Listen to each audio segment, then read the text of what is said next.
Hello, everybody, and welcome back to the Barcast podcast. We are here for season 2021. I'm Salt. And I'm George. And we welcome him back. Amaris, yes, the undefeated and never fail an obstacle yet. Amaris Chase, the ladies defending champion, getting ready for November 2021. No, you were on the podcast last year, Amaris, and you know you always with this thing. Man, I ain't training, I feel fat, I ain't in a shape.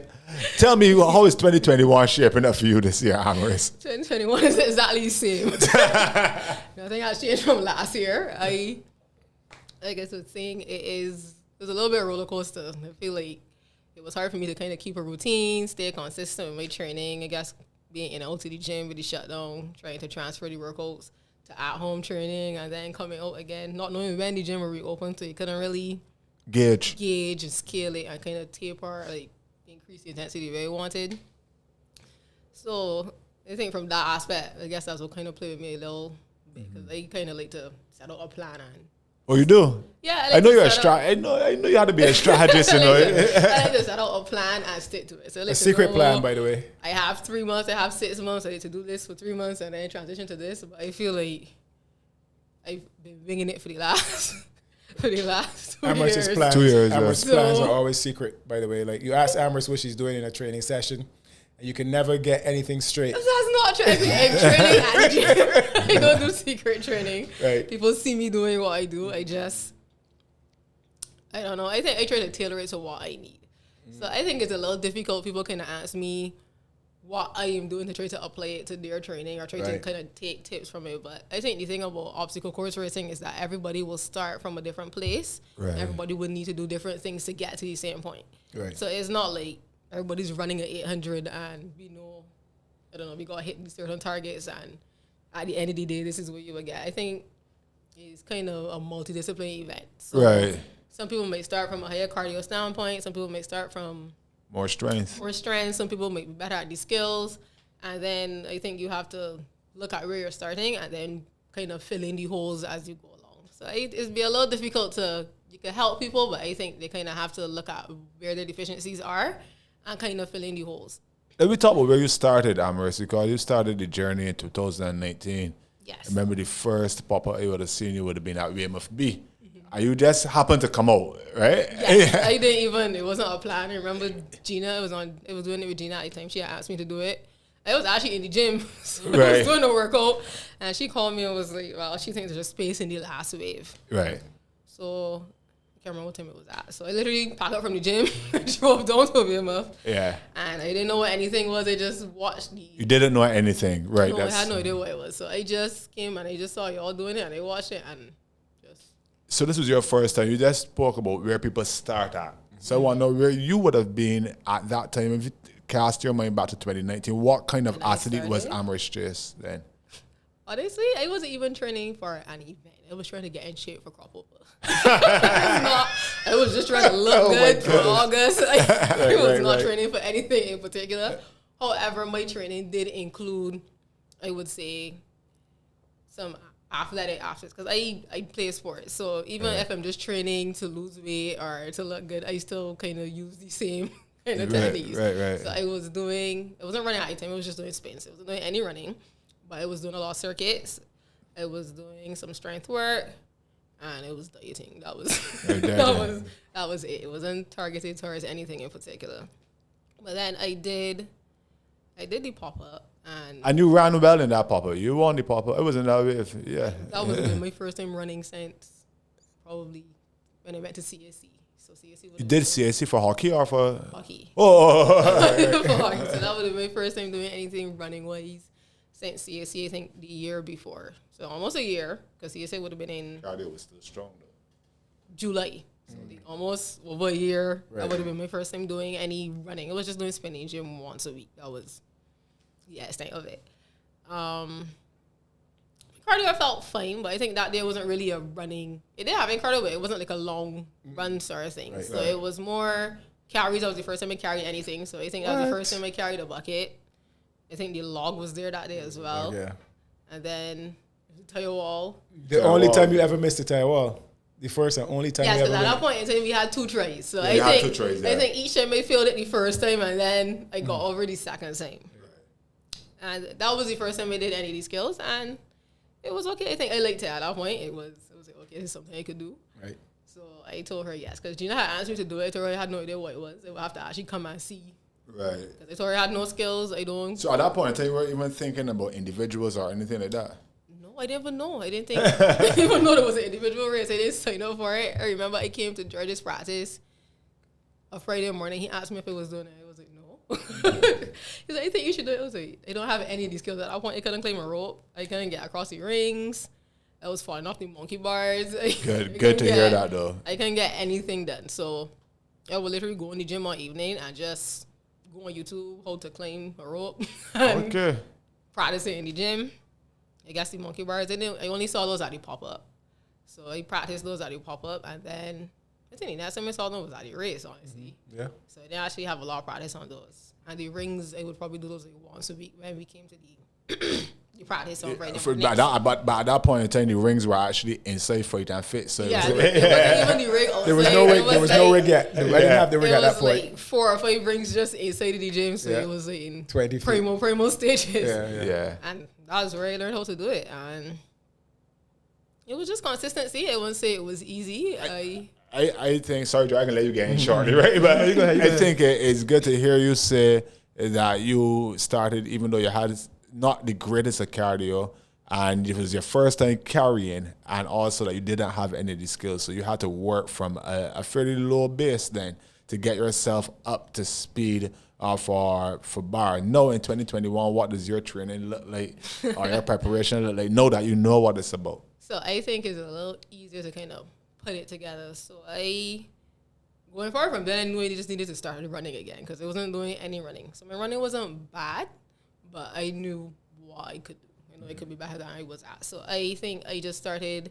I didn't have like a distinct training plan. I just said there's something, get out more often and see where I was at because I had no idea what kind of form I was in. I haven't run any races. The first race I did would have been the 5KW, which was RBC. RBC, so yeah. That was my first 5K in like 10 years. Wow. I was like, She beat me in that too, buddy. So I turned around at the race. I saw Salt. I was like, I have no idea what pace I'm supposed to run at. I didn't know what to do. So I was like, just let me run with Salt. Yeah. So, Till Salt can't run with she no more. and that was for my first race. I think I knew I needed to work on my upper body strength because that was not something that I focused on in the gym. I would do it in a circuit, but I would never come in the gym and do like a bicep day or any pull-ups. Pull-ups was not even a thing in my rotation period.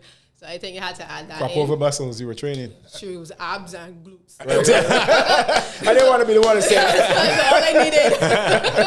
Abs and glutes. But no, so I had to completely change it around. So I think over the last year, people have noticed that my upper body got a little broader, my shoulders got a little broader.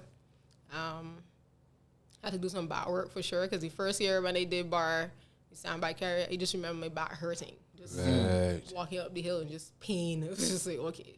So I need to go. That was in the strengthen team my event back. then? Yes. Right. So that would have been the first time that I carried a sandbag for that distance because the only practice I would have had with the carries would have been in the pop-ups and it was Flat. usually flat and it was not that long. Right. So and then the rain poured. I remember day 2 the rain poured and the sandbag felt like 80 pounds. It was not 50. Right. So I picked it up and it was sand plus water and it was horrible. I just remember zoning out and just walking. How did you guys do that your first year? I'm trying to remember. We came ninth. Ninth, okay. We all made there too. Yes. We did. Yeah, that in Honestly, itself. we came in with no expectations. It was kind of just last finish. I think our team at that point, it was just varying levels. I think I was me, Gina, a guy called Ian, and Kenny. Right. At that point, Kenny had not done any running. I remember Kenny came in late because Kenny- somebody else had dropped out. Right, the guy initially had torn his calf, so Kenny kind of popped in late. He had these skills, but he wasn't doing any cardio at all. So I remember up until that point, he had not even run 10K before the race. Whoa. So that was his longest distance. This is definitely 2 years ago Amaris speaking because 2021 Amaris is like, he never run a 10K. He can't come on my team. But that's the thing, I had no expectations. Right. It was just like we just coming into it.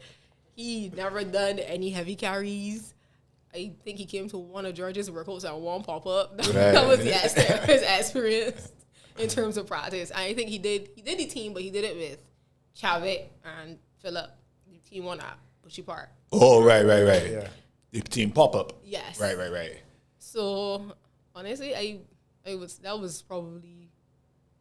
one of the hardest things we did. Because I remember, even though I would say I wasn't in shape, I could see that everybody was hurting. Right. So I remember looking back at points and people just look like, Yeah, and because this is your first year, you had no idea what to expect. You would have done the individual and the day one, and this is on day two. We're talking about, so yeah. So I was tired. I was like, my shoulders were sore. I remember because Probably looking at Gina Stink. I was only carrying on one side at that point, so my left side was just. I remember it was just sore to the point that if you touched it, it was just tender. And I was like, all right, Amaris, just get through it. And it wasn't easy, but we did it. And we were happy at the end that we finished top 10. Because as I said, we didn't have... Honestly, at a point, I thought we were dead last. I remember coming through the forest and we could not see anybody. I looked back. There was nobody behind us. There were no things in front of us. I was like, we last. We got to be last. Right. I remember we came out from doing the rope playing. And Jordan was at the top of the hill. Jordan was like, keep going. Y'all in ninth place. I was like, what? I was like, all right, man, we got to run now. You can actually get in top 10. And I think everybody just kind of got like a second burst of energy. Everybody trained from that point. That does happen. Yeah. But we know you're in shape this year. I'm in better shape than I was 2 years ago. Because we just had the Amaroni Trail Mix. Yes. And we saw you on the podium in second place. Yes. So we know you have the running fitness, at least over 5K. So what are we expecting from you this year? I don't know. I find people tend to put a little bit more pressure on me than I put on myself. I try to just... come with a game plan. Honestly, my plan every year is just to pass all the obstacles. No burpees. That's usually my plan, to get the skills and to get through it. I think I would feel worse failing because I did burpees and if I ran a clean course and came second, I would fine with that. But I would be upset with myself if I failed because I slipped off a wall or fell off the rings or something. So I think in my mind, I just try to focus on the obstacles and take them one at a time. Obviously, I can't really say I think about the running in between. I just try to get to the next obstacle. So I look at the course and I just see, all right, I got to run from point A to point B. That's kind of how you break it down.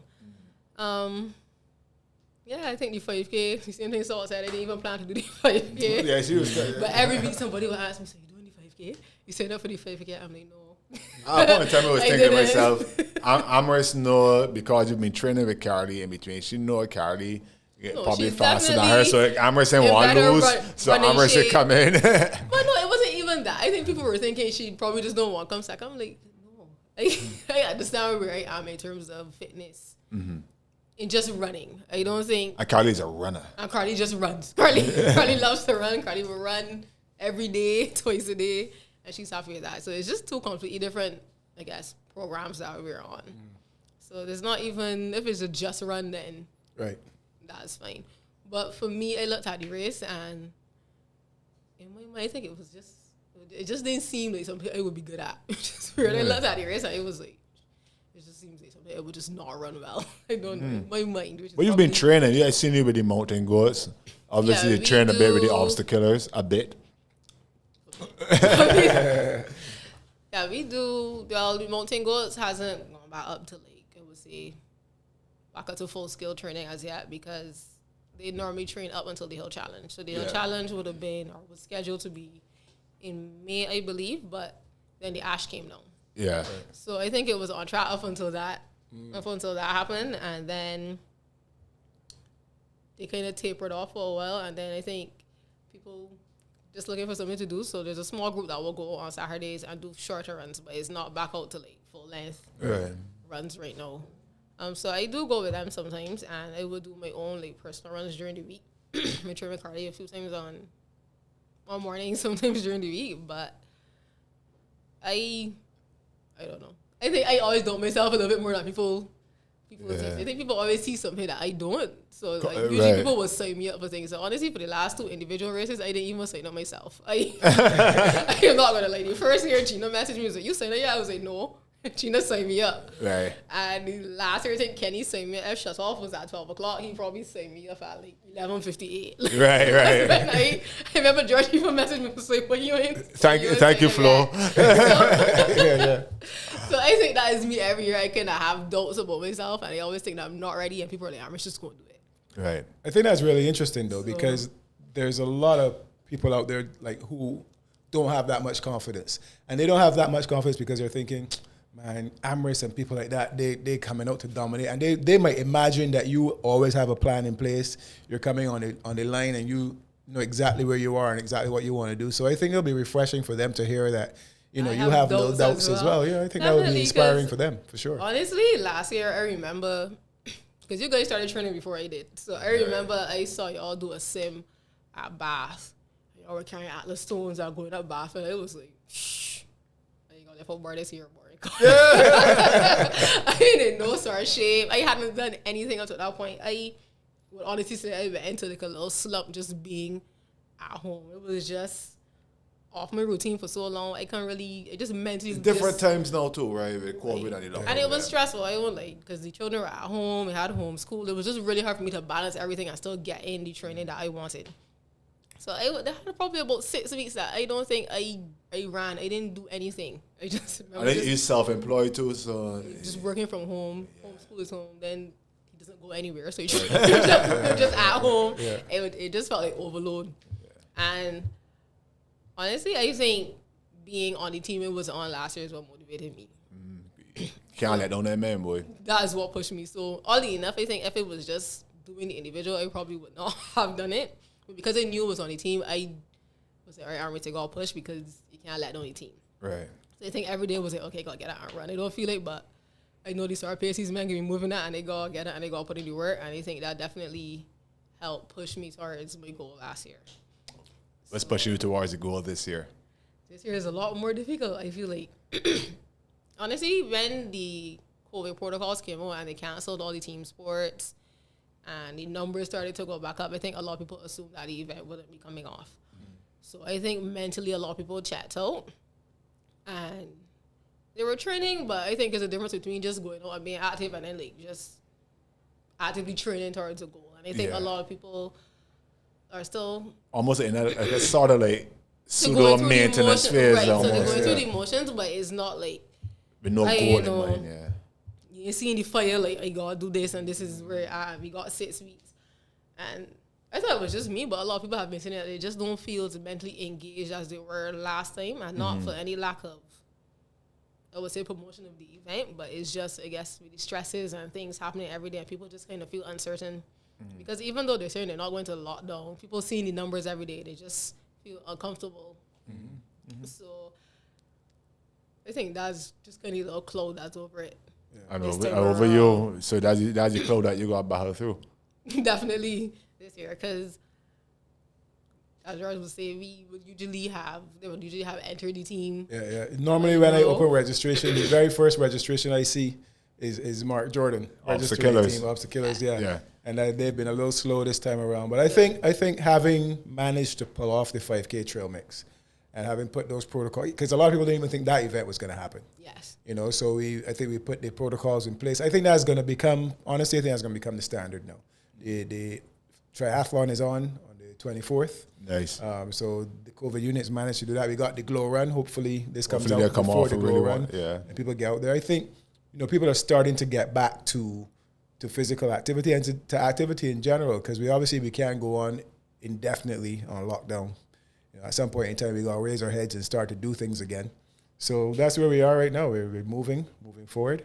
And BAR is happening, unless the only way BAR doesn't happen is if indeed there is a lockdown. But otherwise, you know, we make sure that we work with Mr. Chapman and the COVID monitoring unit. We put everything in place, and the standard now is going to be on-site pre-event testing, right? That way we can ensure that everybody in PEG or at Simpson Motors or wherever we're doing the event, we know that everybody's negative, so we can have a safe event. People come out and enjoy themselves and express their fitness. And somebody come out and try and beat Amaris this year and beat Obstacles. So I wasn't going to raise it, but since you introduced the whole thing about the team, I guess, you know, we can't ignore it altogether. I had your 2 gold medals shine and put down ready for you.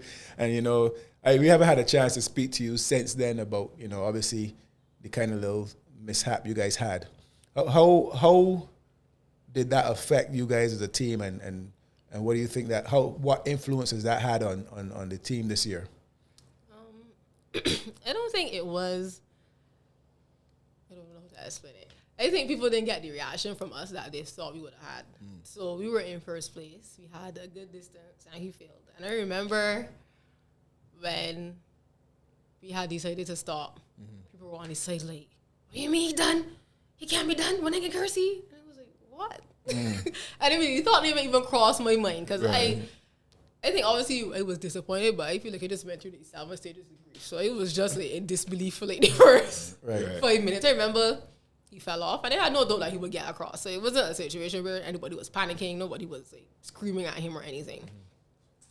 And I saw him trying all the time, and he wasn't getting through. Then they had a point in time that he just sat down. It looked at his arms, and honestly, they were like pumped. I could see it.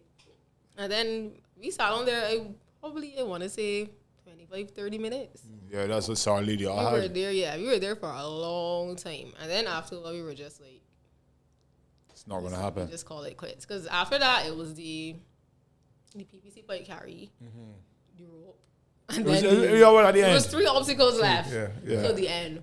But honestly, we were there for 30 minutes, and I didn't think it made sense to try to push through after sitting down for 30 minutes to do the rest. So we were just like, okay, we just call it quits and then reset and do it again that year. Right. It was never like a big blow up. There was no cuss out. Nobody was angry or screaming at anybody. Yeah. I didn't get that vibe either. I just feel like maybe if you guys had gone on to win, there'd be more impetus to defend this year. You know what I mean? I'm thinking to myself that there should be impetus to come back, to correct that crowd. Definitely. So I think I saw it as a learning moment because I think maybe in training certain things would have been taken for granted. I see it as an eye opener. So you got kind of dot your I's and cross your T's. Make sure you have everything covered before I come in, and probably make sure I practice these skills a little bit more.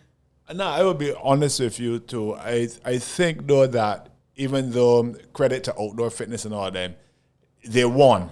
They're the champions of 2020, but there's still a little asterisk there because people say, F them, they feel, right? We want to see, so people want to see it be a case that both went up on top of the platform, jumping down into the dive platform and claiming that cargo net. For you to say you actually beat them. Because I feel like obstacles beat themselves. That was the thing. So people actually came up to us after I was like, well, we know we didn't really beat y'all. Yeah, but you see, I have a different perspective, you know. Of course you do. No, I can tell you what, I have a different perspective because for me, obstacle course racing is the combination of things, right? And if it was just the best runners that win every time, people wouldn't even turn up, right? But like, you know that you have a chance because you know that there's a possibility somebody might not do well on a carry. Yeah. Somebody might fail an obstacle. All those things are uncertain. Yeah. So even somebody who may know that on a normal 5K run or a 10K run, they can't highway winner, they might still come and say, well, look, I can come and I can just try and be clean with this course because my obstacle proficiency is good. And if they leave that window open, I could jump through it. That's exactly what happened. And that's what happened. Yeah. And it was a big window, honestly. It wasn't like we were there for 5 minutes. Yeah. So I think if you look back at the course last year and we break it down, we could see where we lost time and try to fix those things. So I just saw it as a learning experience. If it goes smoothly every single time you do it, then I think you kind of take it for granted and not, I won't say not train as hard, but you might kind of forget what you need to focus on. So because the thing is, people remember you guys because Obstacles had been the only team to win BAR as a team event up until that point. But they forget the year before that LP had a big lead. It just when team fell off. Yeah, because LP had a big lead, and then Renee struggled on the monkey bars, and then they tapped out at the next obstacle. But it was the same thing. LP and Obstacles came out the forest first. Kim had struggled a little bit on the carry because I guess her running fitness wasn't as good as theirs because she had been training for something else. Right. And that was where LP overtook Obstacles. And I remember running to the finish line and running the course backwards. Right. And when I got to one of the marshals, I'm like, how many teams passed you so far? She said, only one. I said, LP? She said, no. Right? And I was like, what? And I had to run back down the course and hear that day. So it's the same thing. You gotta, it gives and it So takes away. Obstacle Killers already has a victory with an asterisk, is what you say. You could say that, but again, you have to put together all the elements, and I think that's what makes obstacle course racing so interesting. You can't just come out there and be best run on the day. You can't come out there and be the strongest of the carries, nor can you be the most technical professional on the skills. You have to balance it. You have to get everything right on the day in order to win. That's what I say. It kind of goes back to what I was saying. You're going to have to find deficiencies and fix them. So I think everybody, even though it's a team event, I think what happens sometimes too is that people kind of try to lean on other people. So you might want to say, okay, I run well, so let me get somebody that is good at skills. Right. You forgetting the person still got to keep up with you. Yeah. So you get somebody that can do all the skills. You're running at 5-minute pace and she's running at 7. Right. So the team as a unit still at 7-minute pace. That's why I actually love Janelle and Jamie's team. Right. Because they're not the fastest team. Team day 2. Right.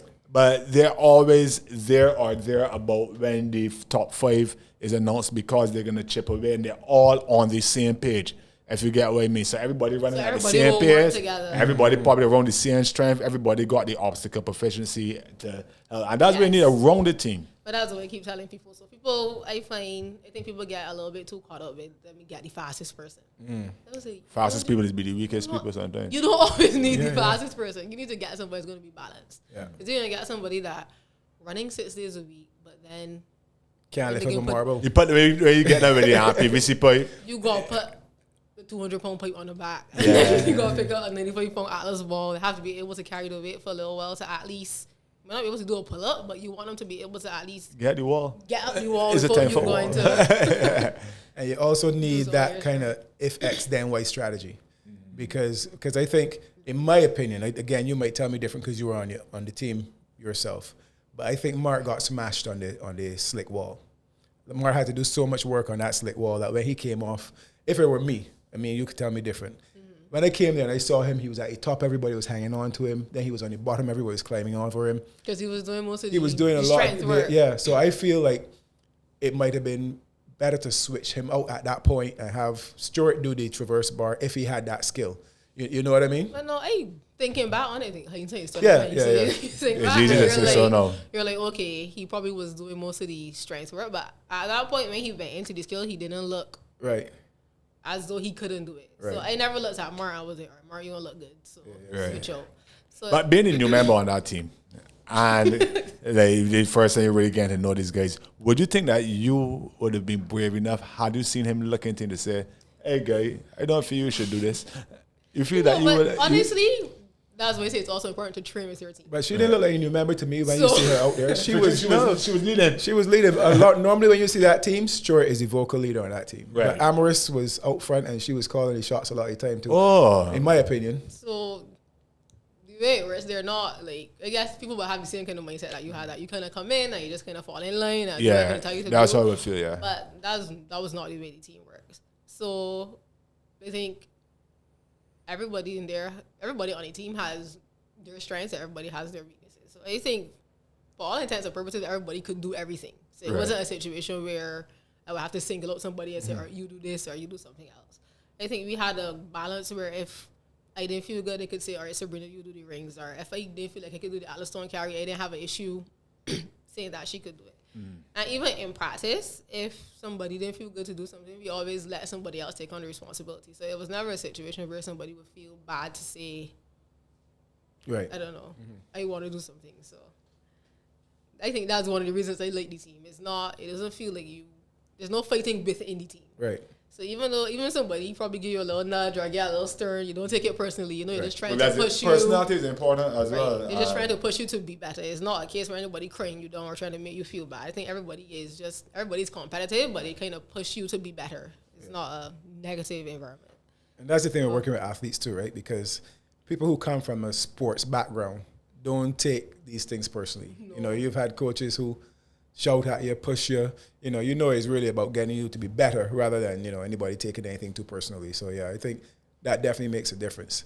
But talk about yourself though, because we don't even know. You say we don't even know if your team is coming this year, at least not till the last minute. But are you gonna be back on the top of the podium this year? Hopefully, I guess that's always the end game for me. Honestly, right now I'm just trying to, as I'll say, going through these steps. I'm just taking my training day by day and see how I feel from November. I think it was still a little shaky for me this year, and it's still hard. We have opened back up, but you still have the same situation at home and trying to balance everything. So there's some things that I would like to do, and some days that I have plans, and then you can't do it because children at home, or you got to stay home now because it's just homeschool. So it's a little harder for me to get in everything that I would like. So maybe people will always say that I'm at a stage where I could just come, but that's not the way I look at it. I see it as a race. I'm racing against myself. So if I did, 28 minutes last year, I don't want to come back and do 33. Even if the obstacles are a little different? Well, that's the thing. You It's can't hard to look at just compare. time, Yeah. right? Yeah, So you yeah. can't look at Look just at how time, but you the perform, course, yeah. for what it is usually Around the same almost the length. same. Right, I get you. right. So it's not exactly the same, but you could still probably put it in a time range. Yeah. So Or at least how you should, how you feel like you should how feel. I feel on the day. Yeah. So I think within myself, I would not feel good coming in and knowing that I wasn't able to put my best foot forward. So I always try to just turn out on the line knowing that I feel my best, and that's what's important for me. So I think I look at it a little differently. People say, man, but you can win, or you don't know if you can win. So, yeah, but if I come and I don't feel good and I don't do well, then... Tell me something. Just now when we were speaking about your first year, you mentioned that you were carrying the sandbag up the hill, and it almost described going into that zone. Where you they just put that shut off everything and say, no, but Amaris, this is what has to be done, and I'm going to do it. Where does that mentality come from, that hardening? Honestly, I would say that came from track.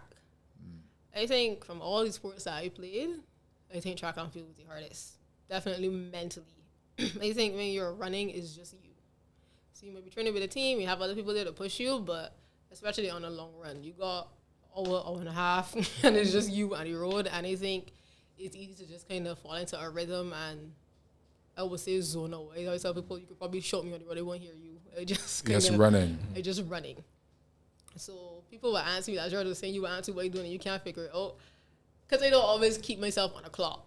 Right. So people will ask me, can we go for a run? Like, what pace is you running at, or what target time? I'm like, no, today was just a run. I just wanted to go outside and just cover this distance. And no pressure, however I felt. I just ran with it. Obviously, when I'm done, I can look back at the data and see what I did. But a lot of the time, I think just mentally, you just kind of need to go and just take it easy. I think if every time you go to training, you're kind of pressuring yourself and you got to hit these times, you got to hit your targets, I think that's when people tend to get discouraged. Because it's not always going to lose your fun. Yeah, it's not going to be fun, and then every week is not going to be a good week. As your teammate says, every day is fishing, but every day in catching. Right. So it's not always, every day is not going to be a good day. There are going to be bad days. There are going to be days that you feel tired, days that you probably were under a little bit more stress than you realize. Sometimes you probably did too much work earlier in the week and you didn't realize it, and then showing up in your run a little later in the week, and then you're upset with yourself because you think you should be running faster than last week. But you can't look at it that way. You have to look at your entire plan and see and compare it to what you were doing before. And I always tell people, write it down,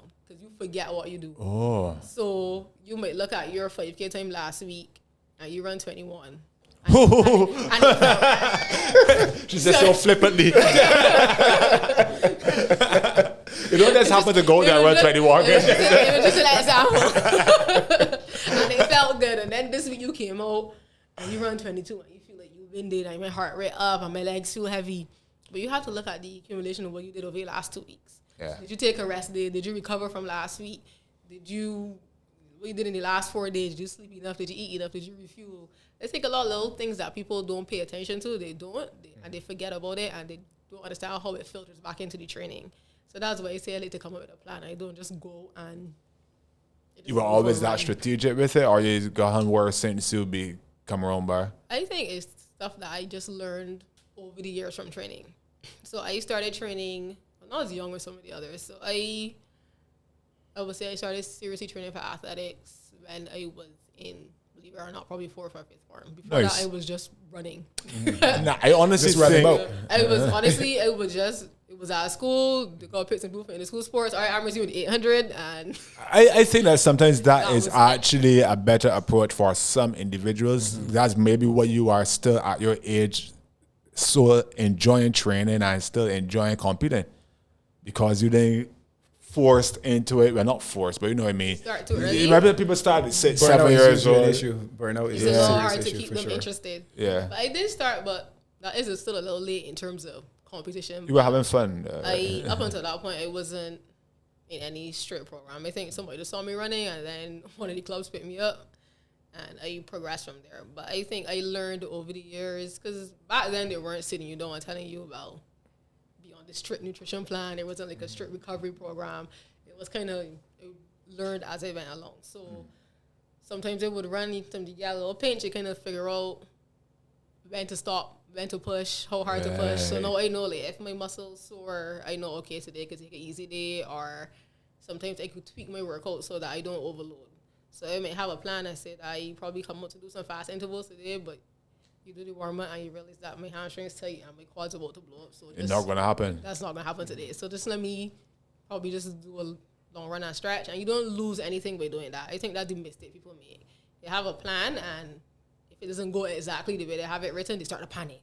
Oh no, it's supposed to be running at this point, but no, and they can't get it done. Say no, just recover, and then come back and go again, and just trust the process. So The macro plan is more important than any individual session. yes, so you can miss a day, and it doesn't blow up your entire training block. Don't miss a month, guys. But No. don't miss but yes, don't miss a Definitely don't not miss if you a want to try and month. catch Amaris. Yeah. That's just it. I don't think there's any special secret. I can ask you a difficult question, though. If somebody wanted to beat Amaris, To be honest. yes, what you would think is the way that somebody could probably beat you? Just be better. I asked that because I want to know if you see any flaws in your personal game that. Definitely, I think, well, one, I'm not the youngest competitor. Honestly, I am 31. So I in my mind, there's always the door open for some of the younger athletes to come through. Because I think if you find somebody that, I think you may have people coming back from scholarships that are probably around like 23, 24. That will be probably at their peak fitness right now. Talking directly to Jade Searles. So probably exactly. So there are people like Jade that will come back. Yeah. That, honestly, there's no circuit in athletics here for them in that age group. So they will be looking for things to do. And I think BAR is that's a good entry point for them. You just have to pick up the other Been skills. saying it, yeah. So honestly, I think that's it. It's not necessarily like a special thing. I was out of training for 10 years. It wasn't something consistent for me. But I think somebody that has been training consistently for the last 10, 12 years, they'll definitely have an advantage. I think the cardio base will be there, and they will probably just need to spend a few years picking up the skills. Years. It's going to take you some years to get as good as It that. takes time. No, It takes it time. takes time. It takes time. I'm not laughing at you, I've heard people tell me, "Oh no, I went to a training session and I couldn't get anything done. I don't think And I then can do getting it." back. Yeah. Nah, you're not going back. It's And not gonna get it in people a day. literally panic. Like, I'm like, no. I think the mistake is they go to the sessions and they think they're going to get everything they need from the session. I think you should use the session as a way to see where you are and figure it out. So you go to the session and you realize, I can't get the rings done, but why? It's not just I can't get them done. So what's the problem? My grip isn't strong enough. My forearms are weak. My biceps strong. I don't have body awareness, so you're swinging all over the place. My core weak. So you gotta try to figure out what the issue is and fix it and break it down. So you can't just look at the final result and be like, okay, I can't get it done, and that's the end of that. So interesting. So I think that's the mistake people make. So you come to the training, and there's obviously people there that have been doing bar for the last 2-3 years. So they may be able to pick up the newer skills faster than you have because they have been building the blocks for the last 2 years. But this is your first time. Yeah. So you know have to go through these steps. So I think people get a little bit discouraged. Somebody told me also this morning, sorry, that they went to a training session and they just because George said he put it in segments. So they didn't trade the rings. They just did the monkey bars and bent because they don't want to fall off the rings. So like, if you don't ever trade the rings, Right. when are you going to learn it? So you might fall off, but that's fine. don't be scared. They tell them it's 2 feet off. You're going to it looks high. You're going to be like 2 feet off the floor. You're not gonna die. Just try it and go. There's no shame in doing it. And everybody's falling off already. And everybody, trust me. And now is the time to fall off. Keep falling off until you don't fall off anymore. But avoiding it isn't going to help you get better. That's for sure. Your homework. That's what I keep telling people. It's not. You can't use the training session as your only session. Go to the session and see where your deficiencies are and fix them. So I think that is how I managed to improve. So I went to the session and realized I couldn't get across the rings, and I literally went and researched it. YouTube is there, guys. Yeah. University of YouTube. And then they will give you the rings, the skills to do the rings, then they will give you regression. So okay, if you can't hold on to the rings, then you need to just go hold on to it and just see if you can stay there for 15 seconds. And then see if you could do it for 10 seconds.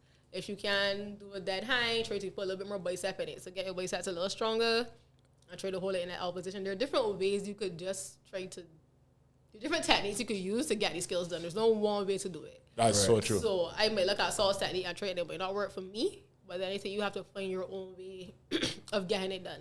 I think that's what I did with the grips last year. Because the way y'all were doing it, it was not working for me. And I remember a Sunday I sat down, I went live, so probably like 2 hours, and I just stared at it. And eventually I figured it out, and it was just a mental thing. I think I went to sleep, and I came back on Tuesday, and I got it done. But I probably spent 2 days falling off, trying different things, and different techniques, and different ways to hold, the different grips to figure out what worked for me.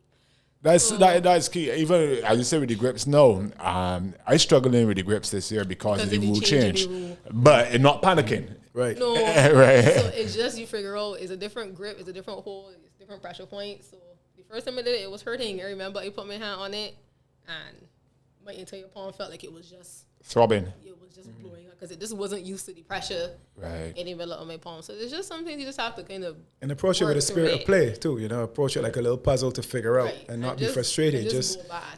I just put up 3 balls and just bang over them. I didn't panic. I didn't say I have to go all the way across. It was like, there's 3. Just let me get this 3 done, and then when I master this, then I could add on some more. Right. And that's the way I approach it. The thing with the grips is that last series, the nunchuck, everybody was just afraid of this series of ball. No, you got the ball and the nunchuck. So well, I actually feel that, this is to your point and to George's point, that from practicing the nunchuck so much, I don't fear the nunchucks. Don't think about it. It's just muscle memory. No, I used to fear them last year. Yeah. So I think that's just a part of it. I think people, and it kind of goes back to what George was saying.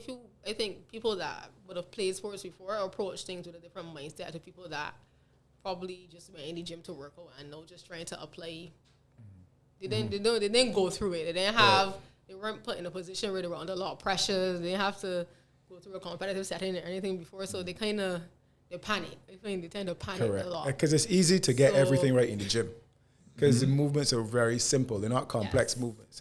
And I've seen this happen where people approach, just like you say, people come to train and they're like, but I've been good at everything else I ever had to do in fitness. But how come I can't get any of these things done? And, it's just play. Just enjoy the process of learning. If you know everything, then you need to learn.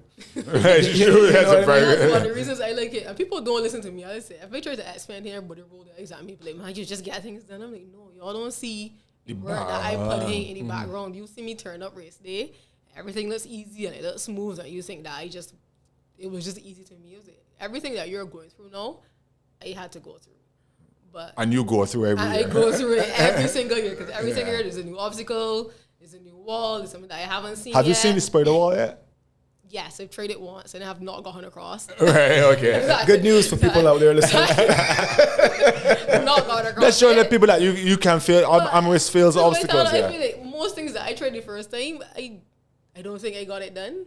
Except probably, as you said, the tire wall is probably the only thing I didn't have to burp it out. But as you said, that back then we used to do it twice. Yes, back then we had 2 trays. Yeah. But I think most of the obstacles, usually the first time I go on, I fall off, and that's fine. I just look at it and see, okay, what I need to tweak, where did I fall off, what was wrong. So I just break it down. Yeah. I like how you put it there just now, though, because I personally never even thought of it. Like, sometimes when people feeling at the rings, they just look at their technique. It might be something to do with their strength. So it's just low building blocks. Yeah. I had a friend tell me he did the class on Monday, and up to Saturday his forearms were still sore. Right. Good. What would George do in the class on Monday? He just got little princess forms, that's all. But he said he doesn't do any upper body work. Right. Right. So he said I know who that is. I'll even ask you. So he said he couldn't even get up the rope. He couldn't even hold on to it because his arms were just sore. Right. So It's going to get better. to me, that is a clue. So you hold on to it and your forearms hurting. It means that, well, my forearms may be a little weak. Yeah. So go and try to do something to strengthen them. Maybe go and get your wrist a little bit more mobile. There's just a lot of little things. And also that I going guess to people do don't some think YouTube and realize you ain't supposed to use that much forearms on the rope. Right. about. No, but if your forearms are, because it happens to me the first year that I did the rope, Right. it was having an issue where, like, my biceps would just start to, like, pulse. Right. But my biceps were just weak. Because Right. I wasn't doing enough of a body work. So sometimes you just have to go back to the basics and come for it again. It's nothing to panic about. Soon gotta get you out of here. You know you gotta go and do some work. Tell people your cake business first of all, because you brought some cupcakes after bar last year. I think that was the best praise they had. Sorry, George. No problem. Plug your thing. Plug your thing, man, for sure, Amaris. I feel like all barbarians should be supporting you. No, I have a business called Pastries by Calaris. I actually ended up starting it because of COVID. It was when it really is when it grew. So I started it probably the year before, but then when we initially went into lockdown, all the businesses shut down. Yeah. So I had to find another form of income, basically, and that was the skill I had. And then because it was home, I had the time to practice, and I think that's when it really grew. And I realized because people were at home, they were spending more time online, so it was a fast way to kind of grow the business, to keep posting and just kind of keep people aware. Yeah. And people like cake. People barbarians. I think we should make a t-shirt with that. People like cake. People like cake. And people always ask me, because people would see the page and they were artists, and then they would see me and be like, "You make cakes." But I don't know. I expect you to look different. They don't want to say that. I expect you to be. Right. I expect you to look different. I say, no. I say, it's balance. So I always try to tell people this. So you don't only bake cakes? Because you said that it really started. I thought that you were just a pastry chef, you know? No. I actually did my degree in chemistry. I found out the other day. We learned more about Amaris. I have a chemistry degree. I've known you for 3 years. I didn't know first. All the businesses shut down, and I looked for something that I... So what you used to do before with the degree, chemistry degree? It was honestly between jobs. I was working at a veterinary clinic for like 5 years. Yeah. Then I was doing quality assurance at a lab. Really, and then it was... This is a total nerd Amaris know that I never knew I existed. Everything closed down. Yeah. I just needed something else to do. You got all sorts of people doing bar. What does Calaris mean? That was just my name and my son's names put together. So his name is Bellamy and name Amaris. And then honestly, I saw the word that Salt put in, believe it or not. So I was looking at a bar, and it was like Salt did the individual. I saw him get up and do the open wave.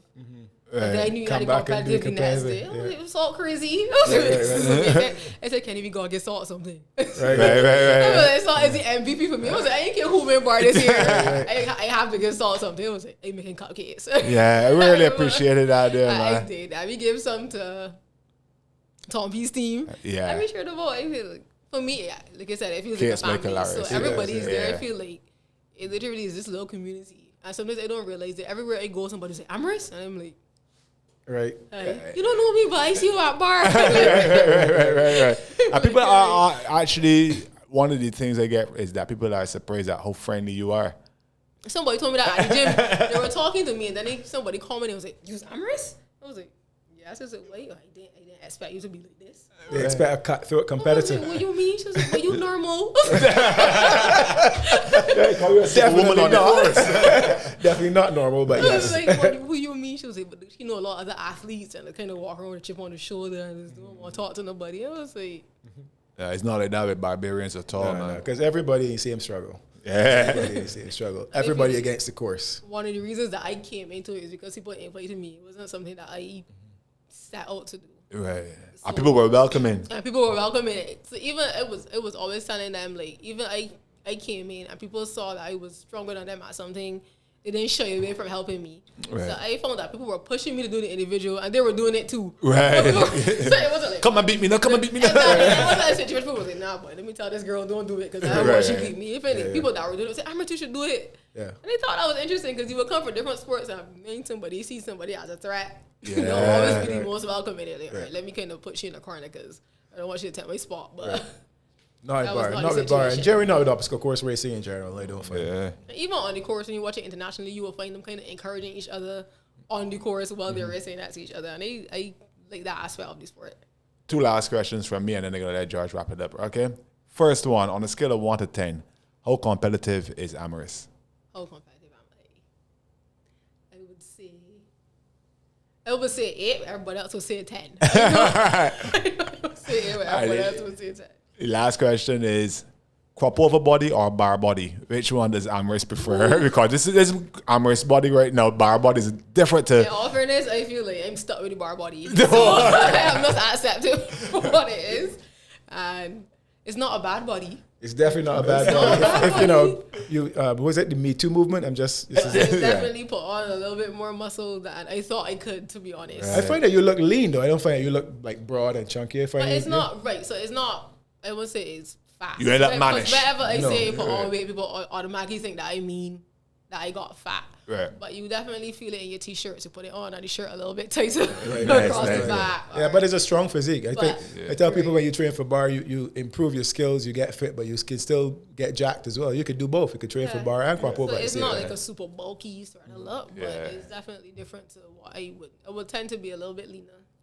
You would see before. My upper body would definitely be a lot leaner, and it would have been bottom heavy, but I think I balanced out now. Right.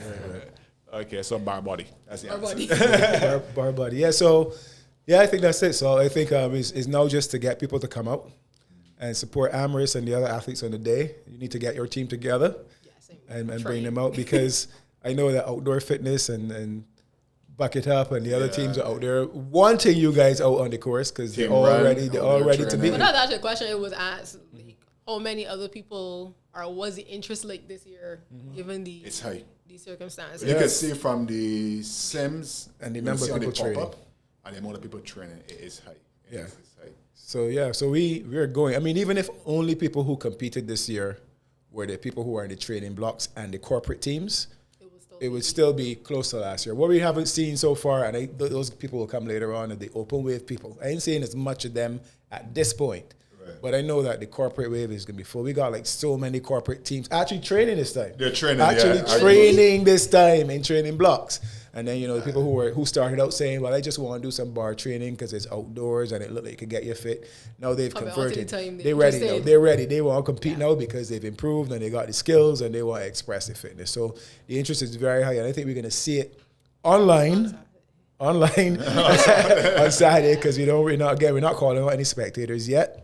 But you can follow it on the page, bar_race at IG. We're going to do a live on Saturday if you can't make it to Simpson Motors because you're not in a wave.